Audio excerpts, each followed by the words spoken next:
안녕하세요. Can you introduce yourself, please? Hi, I'm Doug. I'm a YouTuber. Channel is The Walrus Street. Happy to be here. 더 월러스 스트릿이라는 유튜브 채널이 있고요. 미국 주식에 대해서 굉장히 재미있는 이야기를 좀 많이 풀어주세요. 그래서 거기서 벌써 you already have like 50,000 subscribers, almost. So yeah, you're a big boy channel now. I'm a big boy channel. I'm a grown-up channel. Yay. Thanks for that. That's the first time I've ever had my YouTube channel called a Big Boy channel. Big boy channel. We have you, and we had you on our TV show today, and we're just having another additional YouTube interview to talk about U.S. stocks in a more casual way and ask you about all the shady questions that I've been hiding. I'm scared. You didn't preface this at all. You said nothing about shady questions. Okay, I'm just joking. No, you're not. Okay. Okay, it's always like an enjoyable moment with Douglas, right? I like being here.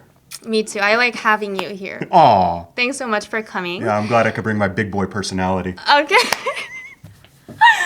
A lot of big boy jokes today. Yeah.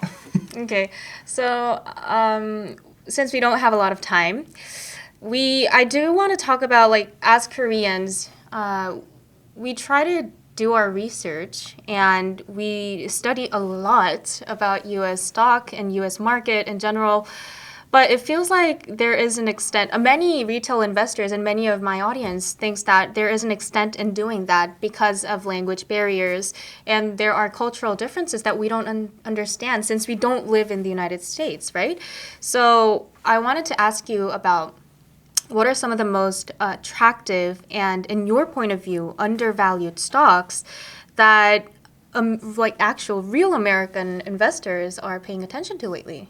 All right. Well, you know, we kind of touched on this on the air, and I specifically mentioned Visa, PayPal, Intel, Cleveland Cliffs, and the nice thing about the stock market is, yes, there's, you know, a language barrier, but a lot of it is just numbers. You know, when you're looking for value, you're looking at a company's price to sales, price to book, PE ratio.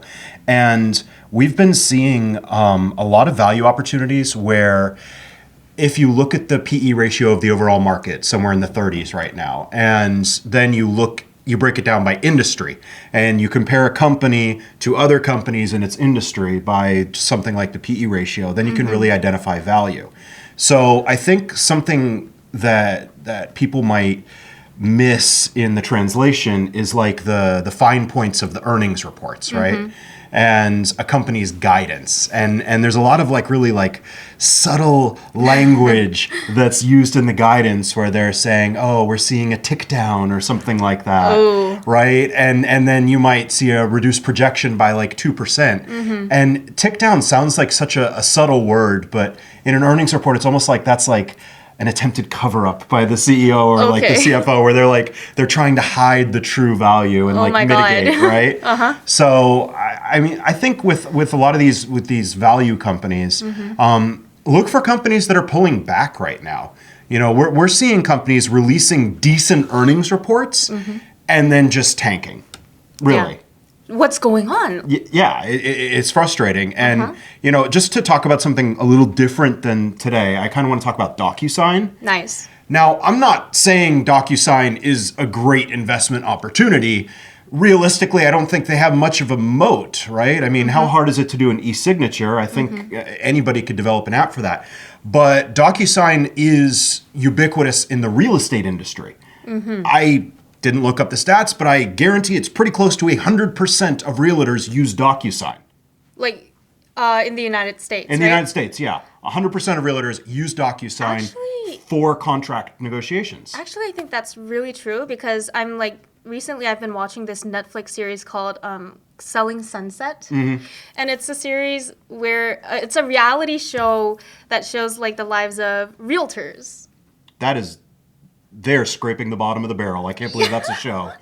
The lives of realtors? Yeah, wow. But how they work and how they, you know, behave in the office and like all of that stuff. But it's like really fun. You have to watch it. But it's like I think it's more of a But it is more of a girls kind of stuff because like all the realtors in that show is girls. Oh, okay. Or okay. women. They're like all like. Oh, wow. If I can use that word. No, you can't. That's going to 100% get it out. Okay.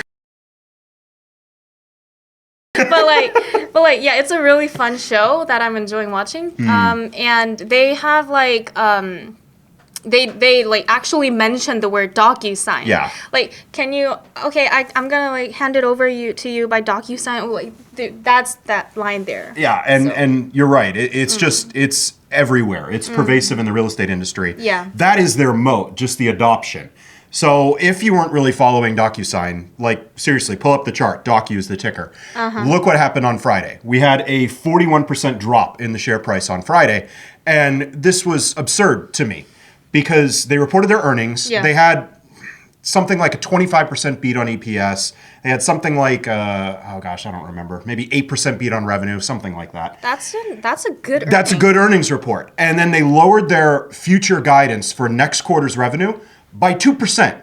Again, that's future guidance. They lowered it by 2%. Market cap evaporates by 41%. That doesn't make any sense. I don't understand. And you know, I think that like, I'm not saying Docusign is necessarily undervalued, but I think that's the kind of stuff that you need to look for right now. Okay. Because it's not necessarily something that requires like a high proficiency in English or something. But when you're flipping through the charts and you see a drop of 20, 25, 30 plus %, look into it. Be like, why did this happen? And in the case of Docusign, I would think that this would actually be a good buying opportunity because when something pulls back 41% off of a 2% decrease, It's gonna bounce back again. Yeah, there's gonna be some kind of bounce back. Yes, like, Yeah. at least like 5%. Yeah, at least something. I mean, this the risk reward profile on getting into Docusign now is quite favorable. Okay.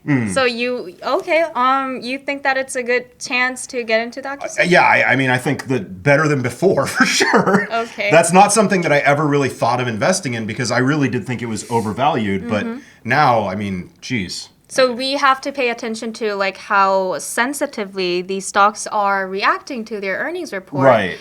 A slight, like tiny bit of an earning miss can lead to a disastrous stock plummet, Oh yeah, right? Yeah, it's crazy. It's crazy what's happening right now. Okay. And I was kind of talking about this on my channel a little bit with Rivian and how silly Rivian was after IPO. And I know you guys talked about Rivian. Yeah, we do. A lot. A lot. And there's.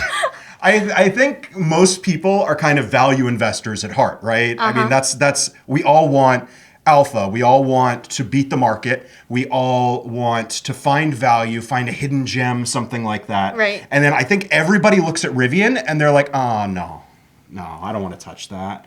I don't know who was buying into Rivian. I really don't. Like, to drive up the price that high. That is silly.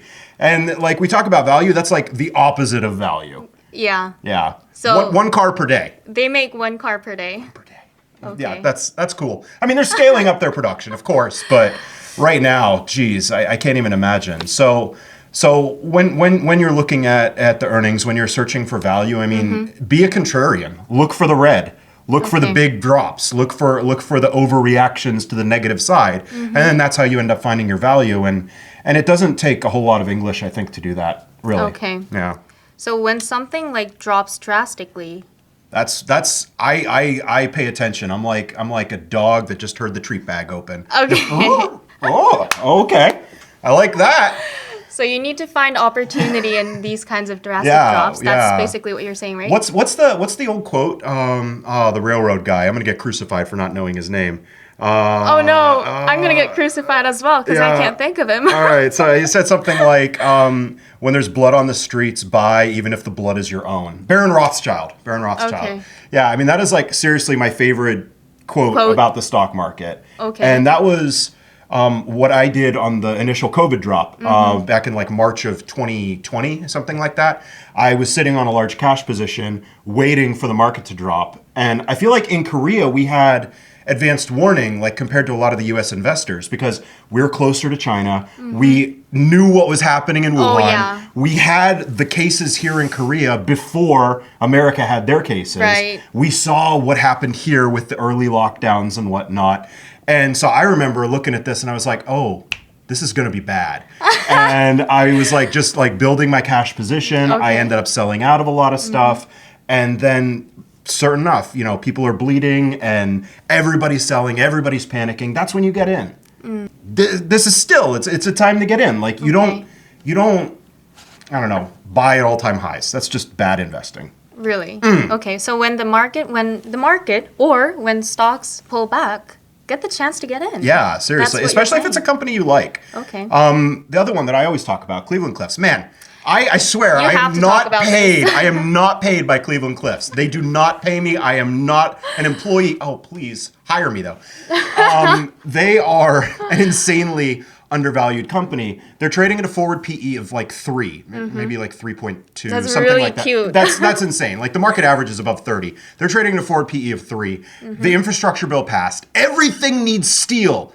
Roads, bridges, the EV infrastructure, waterworks, everything needs steel. They're the largest steel producer in America. They're going to be debt-free next year. And all the share price has been doing is falling, CLF. And it's because of, a lot of it is because of the Chinese real estate situation. Nobody knows what's going on. The Chinese real estate development industry was driving a lot of materials prices around the world. They just build more and build faster than everybody else, and they end up importing a lot of materials. So when the Evergrande situation started happening, you know, that kind of really caused a pullback on a lot of the infra companies. And also people are worried that the steel prices are dropping, so. Right, yeah, the steel prices are dropping. And the cool thing about Cliff is they lock in their long-term contracts, so they're not really sensitive to spot price changes. So it doesn't really matter. Yeah, it doesn't much matter. And most of the contracts they negotiate are higher than the spot price at that time with the anticipation of future growth. So even though the spot price is down now, their contracts for 22 are locked in above the current price. So yeah. You really make me want to buy Cleveland Cliffs. I want to buy more. Every time I talk about it, I'm like, ooh, I get like tingles. Gosh. Tingles. What a good opportunity. Not paid, I swear. Okay. Oh, yeah. We're not advertising for anything. No, of course not. This is not financial advice. Of course not. We're just having fun on YouTube, and Douglas is giving his insight. Oh, yeah. Okay. Opinions. So that was the first one. Get the chances when the stock price dropped drastically. Yeah. How do we separate from the stocks that are going to continue to drop and the ones that are going to bounce back? I mean, I typically just look for like 4 or 5 quarters of revenue growth. Like if a company's got sustained revenue growth and they're actually improving their gross margins, then I feel like that's a pretty good indicator that it's going to stay financially healthy. So even if forward guidance is slashed, and forward guidance is what's been killing a lot of these earnings reports. Right. But even if you cut forward guidance and you still factor, okay, what was the reduction in forward guidance? 2%, 5%. And then you look at the revenue growth, as long as it's trending above the cut in forward guidance, then the company's still going to be in better shape the next quarter. Okay. So I just kind of do the percentages and I go back like a little over a year, usually. Okay. Actually, that was a very important question, I think. Yeah, that was super important. And like there's another like idiom, catching a falling knife, right? You know, you never want to be like buying on a drop and then it keeps dropping. So it's you know, safe to wait a couple days. Like Docusign, I'm obviously not jumping in like literally right now.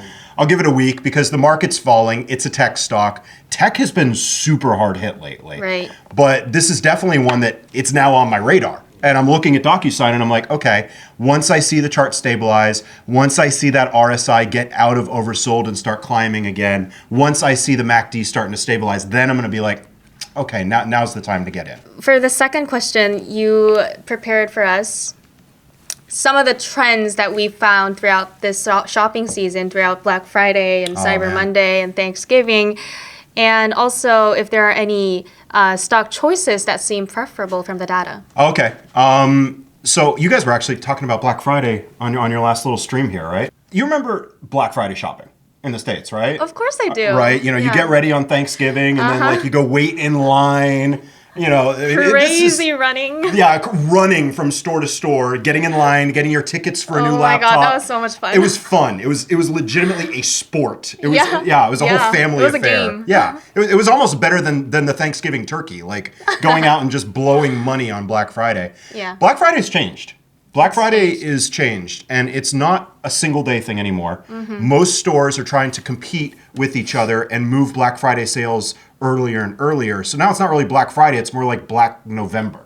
Oh. Right? I mean, it's silly. And the trends, I think, obviously we don't live in America, but I still like to go through the ads. I like to go on Walmart.com, Target.com, BestBuy.com and see what they're going to have. Yeah. In case I have to like send my mom out at home to buy something. I didn't have to do that this year. And send it over to you? Yeah. Mail it to me, Mom. All right. Like Mom, an AirPod? I love you. Yeah. So these ads were coming out like the first week of November this year. And last year, of course, the numbers were skewed because of COVID. Last year's number, you can't comp anything to 2020. You have to comp back to 2019.